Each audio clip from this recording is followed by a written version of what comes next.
एक दिन भगवान बोले नामदेव की हम परीक्षा लेते हैं। और एक दिन इनसे ब्राह्मण का रूप धारण करके भगवान पहुंच गए नामदेव जी के पास। एकादशी का दिन नामदेव जी के द्वार पर आकर के भगवान दीन इनसे ब्राह्मण बने और महाराज धड़ाम से आकर के गिरे। अरे कोई भोजन करा दो, मैं भूखा प्यासा ब्राह्मण, मैं भूखा प्यासा साधु, 10 दिन से 15 दिन से भूखा हूं, मेरे प्राण निकल रहे हैं, कोई भोजन करा दो, कोई रोटी खिला दो, कोई अन्न पवा दो। नामदेव जी महाराज दौड़े दौड़े आए, आकर के उनको उठाया, अपने घर में ले गए। बोले महात्मा आप कहां से चले? बोले हम बहुत दूर से चले आ रहे हैं, भैया कुछ पवा दो, भूख लग रही है, बहुत दिन से कुछ पाया नहीं हमने। पत्नी से बोले जल्दी फल लेकर के आओ, महाराज जी को भूख लगी है। नहीं नहीं फल नहीं खाने बेटा, रोटी दाल चावल सब्जी खवाओ, भूख लगी है बहुत जोर की, हम इतने दिन से भूखे। नामदेव जी बोले आज एकादशी है, आज अन्न चावल रोटी नहीं खा सकते। अरे भैया तुम्हारे आगे मेरे प्राण निकल रहे हैं, तुम मुझे क्यों दिला रहे हो याद कि आज एकादशी? अरे एकादशी तुम कर लो ना, मुझे तो खिला दो, प्राण त्याग दूंगा।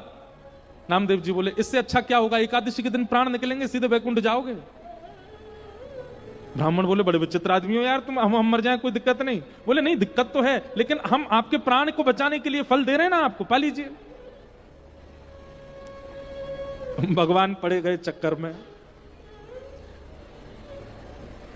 थोड़ी देर तो ठाकुर जी रोए, थोड़ी देर जो बहाना किया, लेकिन थोड़ी देर बाद भगवान ने कहा अब इसकी अग्नि परीक्षा लूं।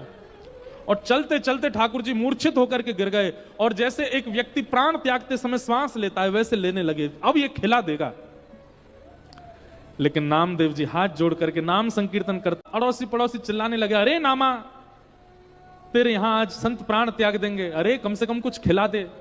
इतनी बड़ी एकादशी हो गई कि कोई व्यक्ति प्राण त्याग रहा है तो उसके सामने एकादशी को श्रेष्ठ मान। फल रख दिए, दूध रख दिया आगे, और ठाकुर जी एक ब्राह्मण के रूप में ऐसे घुर घुर आवाज उनके कंठ से आने लगी जैसे प्राण त्याग रहे हैं, और नामदेव जी संकीर्तन करने लगे, और देखते ही देखते प्राण चले गए। और रोते हुए बोले देवी आज हमारी एक निष्ठा की वजह से, हमारे एक नियम की वजह से संत के प्राण गए हैं, अब इनका अग्नि संस्कार हम करेंगे, और अग्नि में हम परिवार सहित सती हो जाएंगे। जैसे एक सती नारी हो जाती है वैसे हम भी पूरा परिवार इनके साथ ही प्रस्थान कर जाएंगे।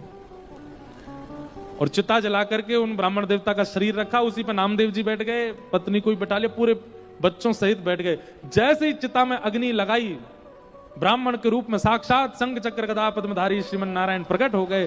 चिता में से नामदेव जी को खींच करके हृदय से लगा लिया। अरे मेरे नामा मान गए भैया, तुम्हारी निष्ठा को मान गए हम, जय हो। और श्री नामदेव जी की एकादशी निष्ठा की स्वयं ठाकुर जी ने परीक्षा ली, और धन धन्य कह करके ठाकुर जी प्रस्थान कर गए।